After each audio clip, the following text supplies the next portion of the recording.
여러분은 유토피아가 뭐라고 생각을 하세요? 한 번은 제 학생한테 이렇게 물어봤어요. 넌 유토피아가, 너한테 유토피아는 뭐니? 그랬더니 그 친구가 하는 말이 일단 집에 엄마가 없어야 된대요. 일단 엄마가 없고, 그 다음에 한 2박 3일 동안 안 계시고, 그 다음에 이제 최신 사양의 컴퓨터, 그리고 며칠 동안 써도 되는 온라인 게임 무료 이용권, 그리고 각종 식량, 그런 것들 쌓여있는 그런 상황이 유토피아다라고 말을 하더라고요. 그 친구가 한 말이 웃기지만 사실 유토피아의 정의에 가까워요. 일단 유토피아는 기본적으로 좋은 곳입니다. 좋은 곳. 그리스 어원에도 그러니까 유토포스가 이제 어원인데요. 그러니까 유토포스는 good place거든요. 토포스가 place고. 그런데 그 그리스어에 비슷한 단어가 또 하나가 있어요. 우토포스라는 게 있는데 우는 노고 토포스는 플레이스입니다. 어디에도 없는 곳이에요. 근데 우토포스나 유토포스나 둘 다 영어로는 유토피아입니다. 그래서 토마스 모어가 이거하고 말장난을 쳤죠. 어, 유토피아는 아주 좋은 곳인데 어디에도 없는 곳이라는 거죠. 그 친구 말이 맞아요. 되게 좋은 곳이지만 사실 그 친구가 꿈꾸는 유토피아는 존재하지 않습니다. 제가 이제 유토피아라는 이 주제를 이제 역사를 가지고 강의를 하는 그 이유가 있습니다. 왜냐하면 이렇게 어디에도 없는 곳, 그렇지만 좋은 곳을 인류는 항상 찾아 헤맸습니다. 동서고금을 막론하고. 그렇죠? 마치 신기루를 잡으려고 하는 것 같아요. 보여서 거기를 갈 수도 있고 많은 사람들이 같이 가자 하고 갈 수도 있는데 막상 가보면은 거기에 아무것도 없고 목마름만 커지는 그곳. 근데 인류는 그걸 찾아 항상 헤매왔어요. 근데 그런 신기루와 같은 그런 곳을 찾아 헤매는 게 의미가 있을까요? 네, 의미가 있습니다. 일단 지성사에 영향을 끼치는 경우가 많습니다.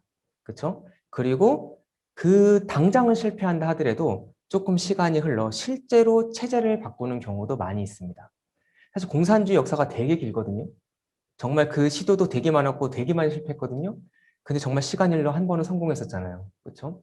그래서 실제로 사회를 변혁하기도 합니다. 그래서 이 강연은 서구 역사의 각 시대를 대표하는 유토피아 사상가들과 그들의 운동을 통해 지금의 서구 세계가 어떻게 형성되었는지, 그리고 그런 유토피아적 시도가 서구의 그 질서의 모습에 남아있는 잔상을 같이 한번 찾아가 보려고 합니다. 또한 이 강의는 그 유토피아라는 주제를 고전으로 같이 알아가 보는, 같이 공부해 보는 그런 강의입니다. 사실 고전의 중요성은 뭐 제가 굳이 설명 안 드려도 되잖아요. 그렇죠? 고전의 중요성을 그냥 교과서적인 설명을 제가 그렇게 드리고 싶진 않습니다. 그런데 그냥 이 시점에서 제가 그냥 한 가지만 말씀드리고 싶은 게 있어요. 뭐냐면은 참 지금이 저는 어둡다고 생각이 돼요. 시기가 참 어둡고 밖에 보이는 저 어둠만큼이나 참 시기가 어둡죠. 참 어둡고 뭐 코로나 때문에도 어둡고 정치에도 희망이 안 보이고 경제도 참 어렵고 경제도 어렵지만 그 성과물도 참 불공정하게 나눠지고 그리고 정말 국제관계도 호락호락하지 않고 사회도 많은 정말 우리가 참 입에 담기 어려운 그런 참상들도 일어나고 이런 상황 속에서 결국 사회적 약자들, 어린이라든가 고아라든가 아니면 기댈 데 없는 사람들이 죽어가고 있는 이런 상황에서 우리는 살아가고 있습니다. 제가 뭐 이런 상황 속에 한줄기 빛을 비춰드리겠다고 답을 드리겠다고 이 강의를 하는 건 아닙니다.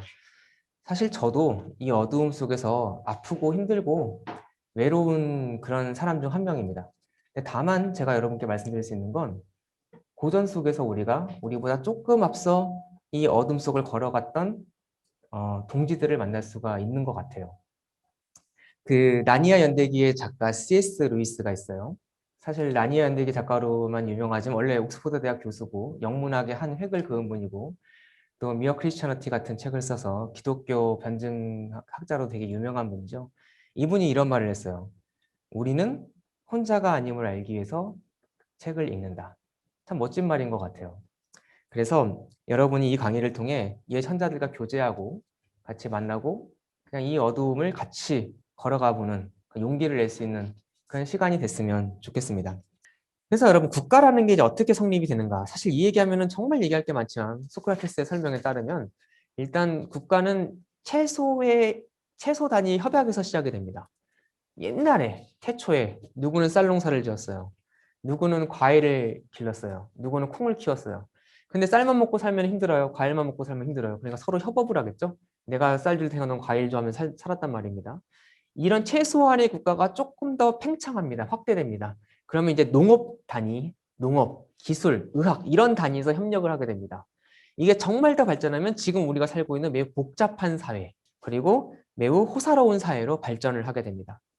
그래서 호사로운 사회 정도가 되면은 이제 인구를 수용하고 거기에 필요한 재화와 자원을 얻기 위해서 영토도 확장돼야 되고, 즉 국가를 지켜야 되는 수호자가 필요하게 됩니다.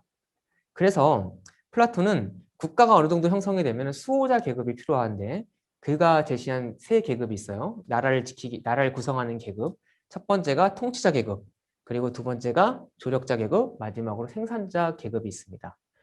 통치자는 지혜를 가지고 나를 다스려야 되고, 조력자는 이 지혜로운 결정을 시행해낼 수 있는 용기가 있어야 되고, 그리고 생산자는 절제력을 가지고 자기의 욕망대로 물건을 만들고 소비하는 게 아니라 위에서 내려오는 그 정의로운 명령에 따라 생산을 해내는 절제력이 필요합니다.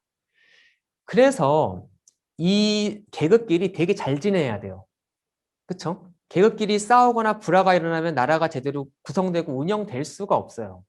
그래서 플라톤의 이상국가에서는 빈부격차를 최소화해야 된다는 얘기가 나오고, 그래서 수호자 계급, 앞에 두 계급, 통치자와 조력자 계급을 이제 수호자라고 하는데, 수호자 계급은 사유재산의 소유를 금지합니다. 그래서 아까 제가 얼핏 말씀드렸듯이 성직자에게 청렴을 요구하는 개념, 그리고 고위공직자에게 어떤 남보다 더 뛰어난 어떤 청맹리적인 그런 걸 요구하는 그런 관념이 사실 우리가 알게 모르게 플라톤의 영향을 받은 거죠. 자, 그래서 그럼 당장 질문이 나올 수 있는 게, 이게 옳은 것인가? 이들은 이렇게 통제받고 그리고 자기의 어떤 기본적인 물적 재화도 채우지 못하는 삶을 살아가야 된다면 누가 수호자를 하려 하겠는가? 라고 질문이 나오자 이제 소크라테스는 하는 말이, 그럼 국가의 본래적 목적을 생각을 해보자 라는 겁니다. 국가라는 게 왜 존재하는가? 특정 계급이 아니라 모든 계급이, 그리고 모든 국민이 최대한 행복할 수 있는 상황을 만들어내는 게 국가의 목적이라는 것이죠. 정의로운 나라가 뭔가? 결국 어느 한 집단이 아닌 국민 전체가 행복한 사회, 그렇죠? 모든 계급이 행복한 사회, 그런 사회를 만들어내는 것이 정의로운 상태죠. 그러기 위해서 각 계급이요, 통치자와 조력자, 생산자가 모두 자기의 역할을 충실히 해내고, 그리고 그것이 조화를 이뤘을 때 정의로운 사회가 만들어질 수가 있는 것이죠. 그래서 정의라는 무엇인가? 바로 국가의 계급, 개인의 각 부분이 자기의 역할을 충실히 수행해서 조화를 이루는 상태인 것이죠. 플라톤은 40대 때 그 국가론을 썼습니다. 여기서 칼리폴리스라는 자기만의 아주 독창적인 그런 국가의 이데아를 반영하는 유토피아를 제시했습니다. 국가관을 제시했습니다. 아주 힘찼고 자신감이 있었습니다.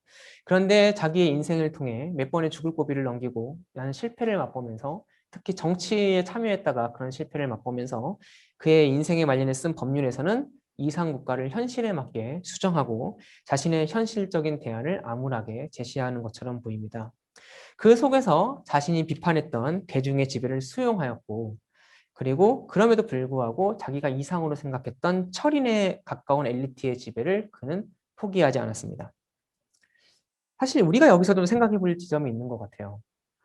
플라톤은 이상국가와 현실의 간극을 고민했고, 그럼에도 불구하고 끝까지 이상국가를 고집한 것이 아니라 그 스스로 현실을 겪어본 다음에는 현실에 맞는 대안을 제시했습니다.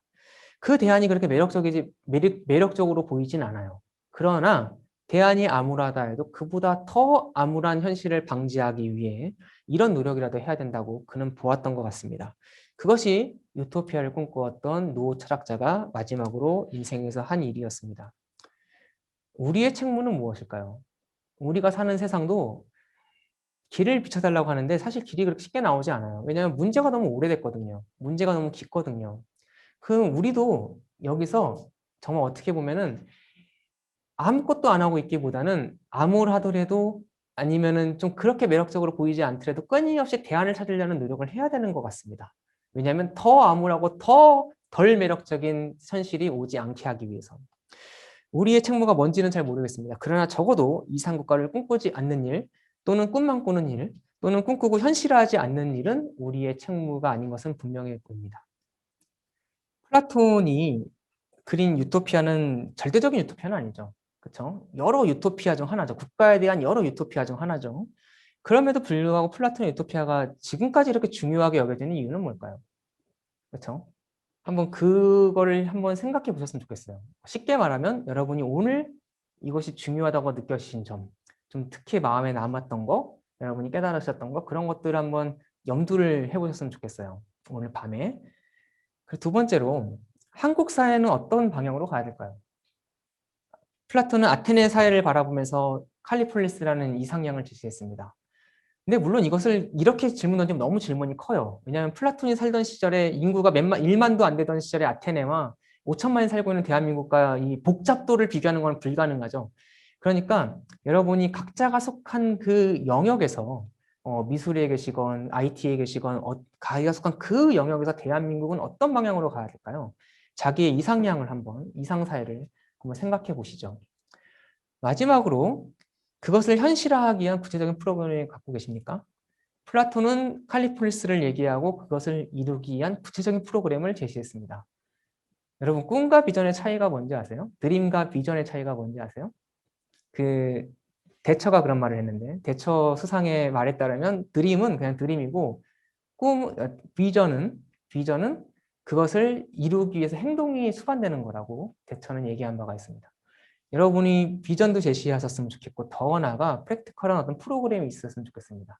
혹시 그런 게 있으시다면 한번 같이 나눠보시고 지금 말씀하셔도 되고 아니면 집에서 좀 생각해 보셔도 좋을 것 같습니다.